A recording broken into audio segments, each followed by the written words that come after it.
What's up, guys? This is Chris with Half Chrome. Sometimes we get some stuff other than drones sent to us, and today I have another professional gimbal for you. This is the Inky Warthog. Funny name, great gimbal.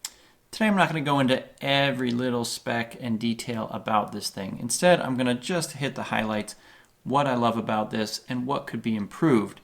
And I'm going to compare it a little bit to this other one I've got here. Reviewed this a few weeks ago. This is the Phaotech AK4000. Similar, these are kind of like the alt gimbals. So what is great about the Warthog? What is great about this one?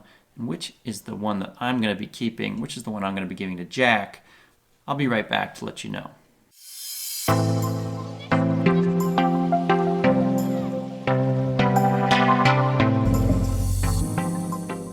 Welcome back, guys. As you can see, this thing does what a gimbal does. It stabilizes your camera. I'm going to start off by talking about the things I really like about this. So probably the first and foremost is just I can use this cable here and get instant control of hitting the record button. I had some issues with my Phaotech gimbal. Basically, the cable just doesn't work. I just get this error message on my camera screen and that's it. End of the day, not able to use it. When using my Phaotech, if I want to use the on gimbal controls, I have to connect my camera on Wi-Fi to my phone and then the gimbal on Bluetooth. At that point, it works great actually. However, it's extra steps. Here I can just hook up this cable easy. The other really crazy standout feature is the HDMI hookup on the side. So I just have this really long cable, but I used it and I tested it out and it works. Thought about buying a short one, but not sure I really need that streaming capability to my phone today. But if I do, I'm definitely going to be buying a short cable. Found one on Amazon, almost pulled the trigger. It's about $8 or something. So I've got the cable hooked up right now. The HDMI port is right here, and I've got one mini micro HDMI in the camera, of course. And as soon as you do that, you start streaming 720, or you can even stream 1080 right to your phone. Now, I found the latency to be pretty darn low. You can see here what it looks like, but really not distractingly low. And so you can get that feed right to your phone if that's something that's useful for you. Could be good for remote control of the gimbal. You can actually see what it's doing, or for a variety of other things. Now, one thing you unfortunately can't use it for yet is tracking, right? If ever there was a gimbal that I would love to have the tracking on using an app on your phone, I mean, this is it.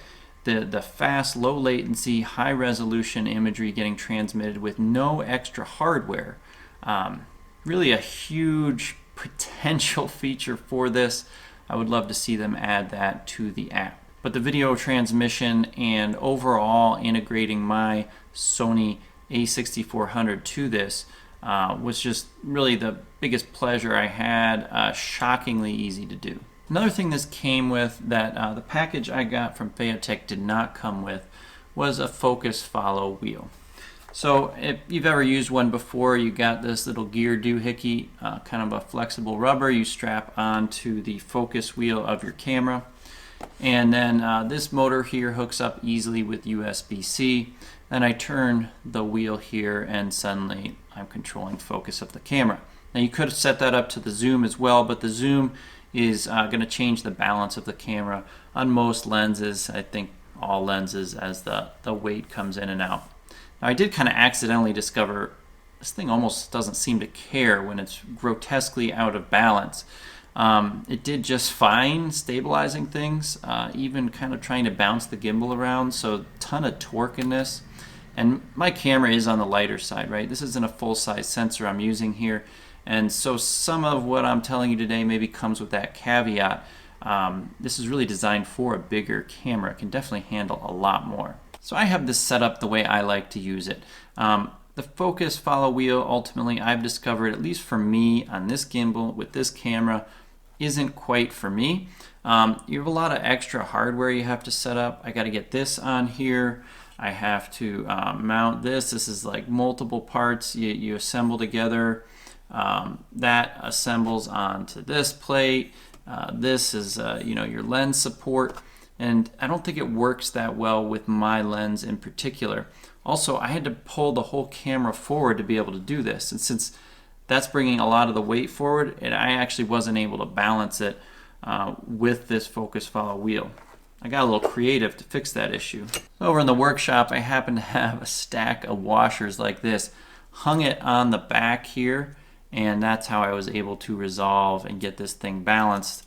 Again, I could have played around with it even without that. It did pretty well, but could do it, but then I can't get the camera on and off because I can't slide this thing back because of this little nub sticking down, and then I couldn't slide it forward with this weight hanging off the back. I think because my lens is a little bit smaller, this gear maybe got stretched out a little bit too much.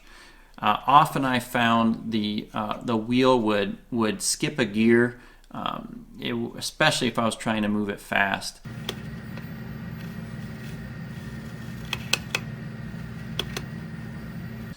So again, there's a lot of setup and wasn't really working that well for me. I tried a bunch of different things. I mounted this in different places. I was pushing on my lens really hard, which I don't like doing. And it would work eventually as long as I moved it slow, but seems to be putting a lot of stress on things.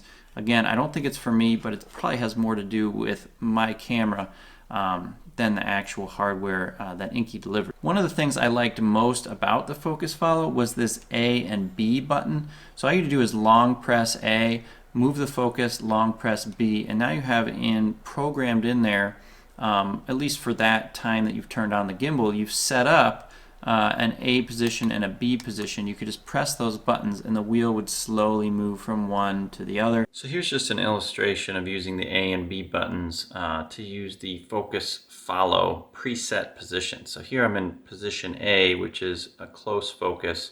I'm just going to hit that B button and you'll see the background, little drone layer back there, comes into focus, and now I'm out of focus.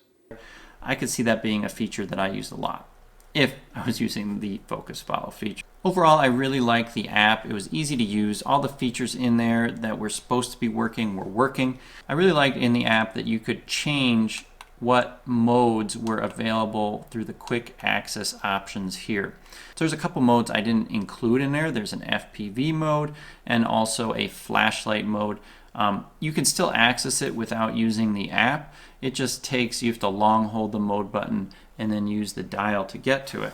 But it was really nice that I could just, there's going to be those 2 or 3 modes you use all the time. For me, it's going to be, gimbal lock, pitch lock, and horizon lock. And so it's nice to be able to customize that. Here you can see some of the other features. I'll put it up there behind just so you can see some of the things that you have access to in the app. All right, now time for the full disclosure. The fine print on this thing, some of the things I didn't like about it. So unlike my Phaotech gimbal, which has this underslung, nicely balanced way to mount the tripod for this grip, this doesn't have that option. So you, a little more stress, have to get a little bit more creative with using this thing below the waist. I also noticed some stability issues with the gimbal. When I was holding it low in particular, I could set up some low frequency or sometimes some humming vibrations as well. So it seems like it's not fully fine-tuned yet for holding it below the waist. Now if I was careful and didn't turn things too much, it was well behaved, but I was unable to replicate the same kind of issues with the Phaotech gimbal. As I mentioned before, the Focus Follow gave me some problems, right? So skipping gears a lot, and ultimately wasn't something that I'm going to be using, at least with this camera here. If you have a full-size sensor, a bigger camera, really what this is built for, I'm hoping it works better for you. I was a little bit surprised to see that even in the app, I get with this smaller screen here, I don't even have it as a negative. Right? This one's got a touch screen on it, much larger screen, but it really didn't bother me too much. But regardless, without the screen in the app, there is no motion time-lapse feature. If that's not why you're buying this, if you're buying this just for video, it shouldn't bother you. But it is something that's pretty standard on a gimbal, and it can let you record some time lapses that you otherwise wouldn't be able to. So it is an omission. Maybe they'll be adding it to the app later.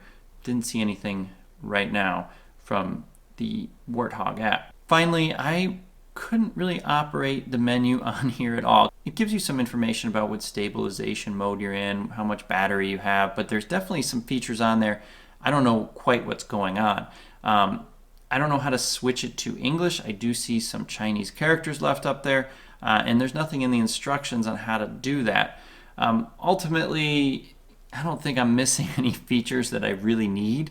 So it's not killing me, but I probably ought to reach out to them and see how the heck do I operate some of these things that aren't covered in the online manual that I download. As a result, I'm just going to use the app, and it's probably a lot easier anyway. As I mentioned before, no tracking.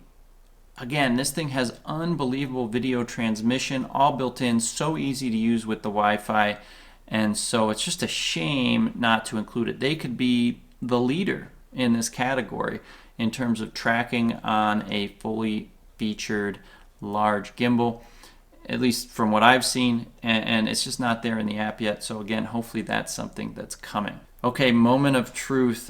Jack, which one of these am I gonna keep?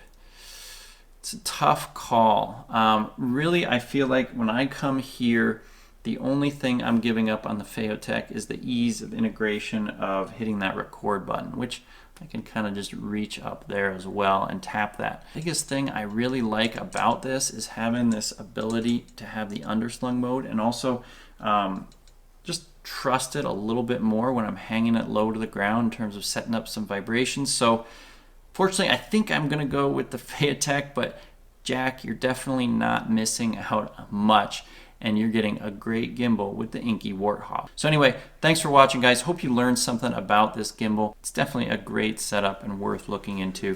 Thanks for watching today. Make sure you subscribe to the channel so you can learn mostly about drones, but occasionally some other stuff too. I'll see you guys next time.